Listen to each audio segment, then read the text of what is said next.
안녕하세요. 순례자들은 왜 돌아오지 않는가 발표를 맡은 바이오 반려융합학과 17학번 이현일입니다. 발표를 시작하겠습니다. 첫 번째로 작가 소개입니다. 김초엽 작가는 1993년생으로 제가 읽었던 책들의 작가들 중에서는 가장 나이가 적은 분이었습니다. 그럼에도 한국과학문학상을 받고 19년도에는 오늘의 작가상을 받으며 본인의 능력을 잘 드러내고 있습니다. 생화학 전공으로서 전공과 관련된 접근은 물론 SF적 상상력을 통한 접근, 문장의 구성까지 매우 부드럽고 탄탄한 진행을 보여주었습니다. 시인인 어머니와 음악가이자 바리스타인 아버지에게 감사를 표하는 문장이 있는데 그분들로부터 좋은 영향을 받지 않았나 생각합니다. 이분의 소설들은 너무 직접적으로 묘사하지 않았음에도 머릿속으로 작가의 그림이 잘 그려지고 결말에는 항상 조금씩 여운을 남기는 것이 특징이었습니다. 너무 재미있어서 순례자들은 왜 돌아오지 않는가가 수록된 소설집 우리가 빛의 속도로 갈 수 없다면의 소설들을 다 읽게 되었습니다. 김추엽 작가는 순례자들은 왜 돌아오지 않는가를 유토피아와 디스토피아에 관련된 소설을 쓰려던 중 쓰게 되었다고 합니다. 처음에는 유토피아를 쓰려고 했지만 유토피아의 모습이 마땅히 생각나지 않아 디스토피아의 모습과 관련된 소설을 쓰기 시작하며 완성시킨 것이 지금의 순례자들은 왜 돌아오지 않는가입니다. 줄거리입니다. 줄거리는 데이지라는 소녀가 지구로 떠나면서 마을에 남아있는 소피에게 남겨둔 편지를 소피가 읽으며 시작합니다.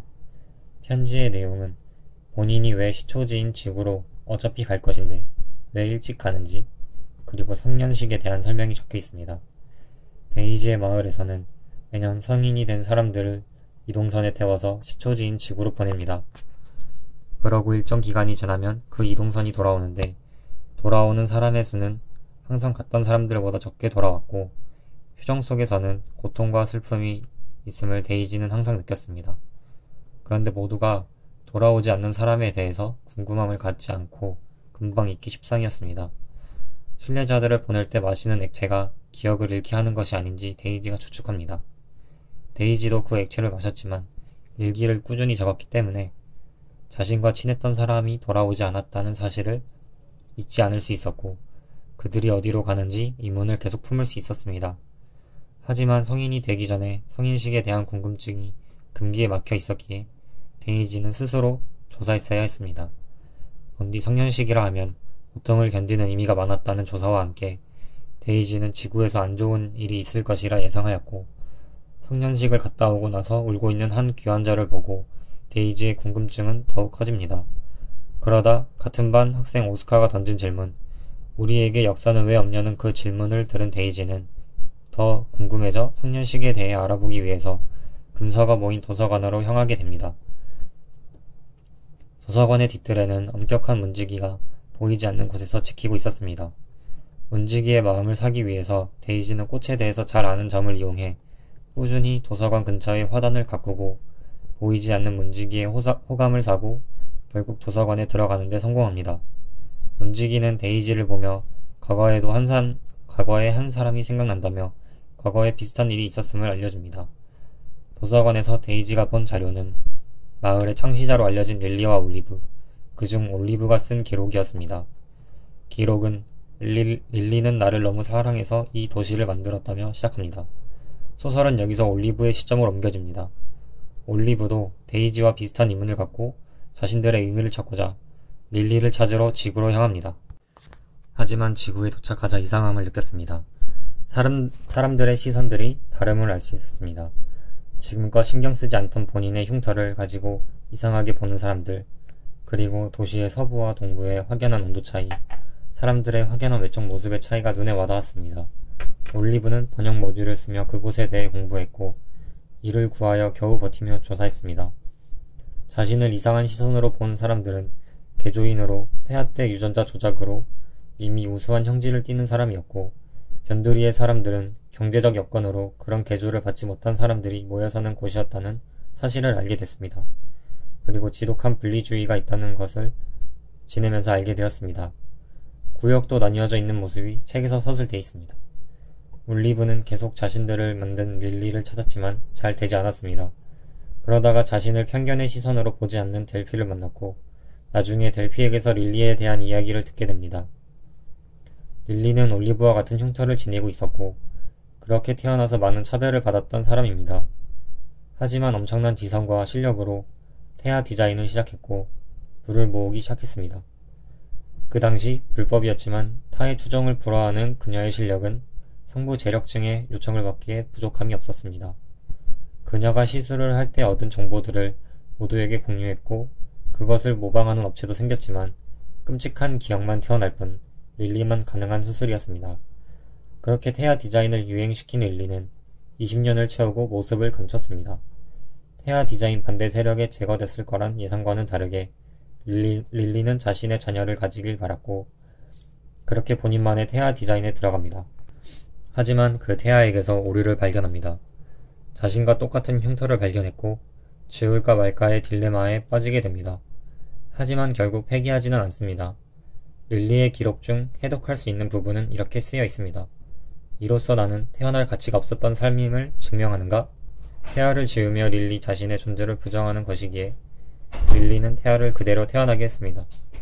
태아를 인간으로 봐서 없애지 못한 것이 아니라 자신이 살아갈 권리에 관한 문제로 보고 태아를 태어나게 했습니다. 그러고 릴리는 이미 돌이킬 수 없는 신인류의 세상 대신에 결함이 있어도 불행하지 않은 세상을 만들고 싶어 했습니다. 서로를 밟고 그 위에 서지 않는 인류를 만들기 시작했고 그것이 지구 밖 마을의 시작이었습니다. 그 마을의 시작, 그 처음의 태아가 올리브였습니다. 이 사실을 올리브가 음성으로 도서관에 남겨놨고 올리브가 마을의 성인들이 가서 분리주의가 만연한 세상을 그리고 왜 우리가 지구와 떨어진 곳에 사는지 한 번쯤은 겪기를 바라며 성년식 문화가 만들어졌음을 데이지가 알게 됩니다. 왜 순례자들은 돌아오지 않는가? 에는 책에서 여러가지 이유가 나옵니다. 올리브도 기록을 남기고 다시 지구로 돌아갔는데 그녀의 묘비에는 델피의 올리브라고 적혀있는 것으로 보아 델피를 위해 돌아갔음을 알 수 있었습니다. 순례자들은 지구에서 사랑 혹은 의미를 찾고 그것을 위해 돌아오지 않는 것이 아닐까 하는 추측이 마을의 사람들끼리 사랑에 빠지지 않는 이유와 더불어 설명이 나옵니다. 혹은 분리주의를 없애겠다는 그 사회적 사명으로 남는 것이 아닐까 하는 추측도 나옵니다. 그리고 데이지는 지금까지 그 많은 순례자가 돌아오지 않았는데 변한 것이 없는지 그렇게 고통스러운 곳인지 확인하겠다고 하면서 소설은 마무리가 됩니다. 소설의 좌표면입니다.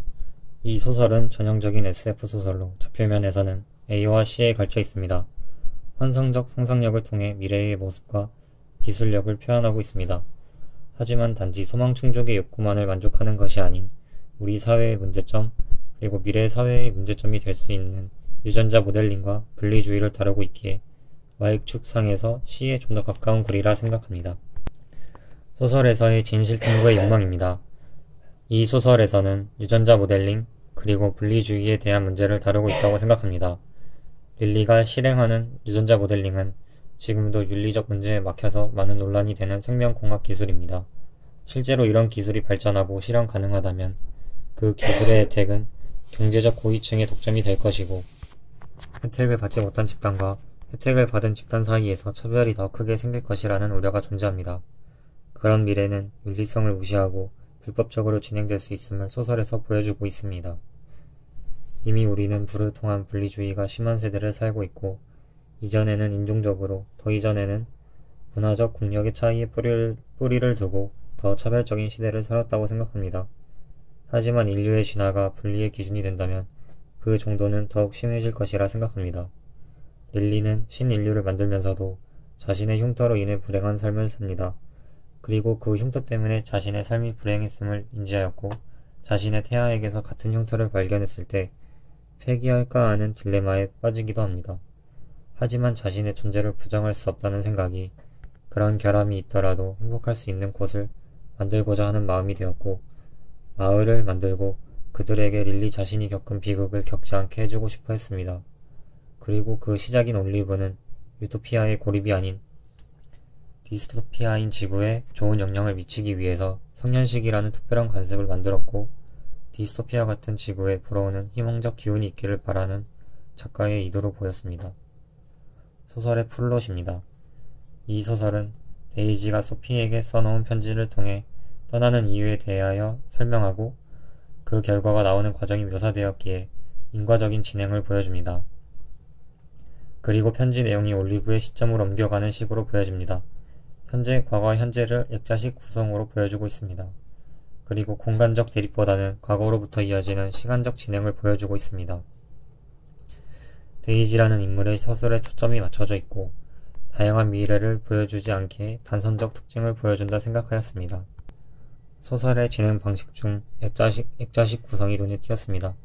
중간에 올리브의 시점으로 전환하여 데이지의 시점으로 보여준다면 비효율적일 수도 있는 스토리를 올리브의 시점으로 설명해주면서 스토리 진행에 자연스러움을 더했다 생각합니다. 감상평입니다. 우리 사회에 분리주의가 생긴다면 정말 그 끝은 처참할 것이라 생각됩니다. 카스트 제도, 인종차별 같은 것은 물론이고 인간을 수단으로 한 각종 놀이들이 만들어질 것이고 분리주의의 아래쪽으로 내려간 집단은 무시되고 고통받는 나날들을 살아갈 것이라 생각합니다. 소설에서는 분리된 지구와 데이지가 사는 마을을 분리해 놓았고 지구 안에서도 유전자 모델링을 한 인류와 그렇지 못한 인류를 통해 상징적으로 이 문제를 다룬다고 생각합니다. 과연 분리주의가 도래했을 때 내가 지구의 사람이라면 아니면 지구로 갈 수 있는 입장이라면 지구를 위해서 무엇을 할 수 있을까 고민하게 만든 소설이었습니다. 현대사회의 모습에도 어느 정도 비판적 시선을 보인다고 해석할 수 있습니다.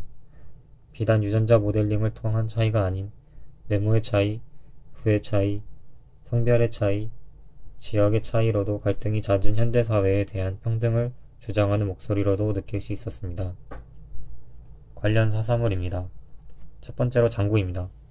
장고는 남북전쟁 이전에 미국에 있었던 흑인 노예 제도를 다룬 영화로 여기서는 아프리카인이 노예 신분을 벗고 자유인이 되어 한 독일인과 함께 현상금 사냥을 다니며 자신의 여자친구를 찾는 내용인데 영화 속에서 노예 제도의 부당한 모습을 많이 볼 수 있습니다. 두 번째로 퍼지입니다. 영화 퍼지는 정부가 1년에 단 하루 모든 범법 행위를 허가하는 퍼지데이를 만들었다는 가정으로 스토리가 진행됩니다. 하지만 퍼지데이의 피해자는 자신을 보호할 만한 집이 없고 능력이 없는 하층민들로 그들의 부족한 경제적 능력 그리고 능력이 되는 사람들의 놀이로 그들이 기득권의 눈밖에서 피해를 보는 영화입니다. 분리주의가 점점 심해지면 이런 법도 현실이 될 것이란 생각에 이 영화가 생각났습니다. 세 번째로 설국열차입니다. 설국열차는 꼬리칸과 머리칸으로 나뉘어져 극심한 차이를 두고 대우하는 열차 속 사람들의 얘기입니다. 꼬리로부터 머리로 올라가면서 대우의 차이가 여실히 드러나는데 영화 안에서 많은 의미가 내포되어 있고 신분이 생긴다는 과거의 악습을 번복한 미래의 암울한 현실을 볼 수 있었기에 이 소설과 함께 본다면 좋을 것이라 생각했습니다. 이상으로 발표를 마치겠습니다. 감사합니다.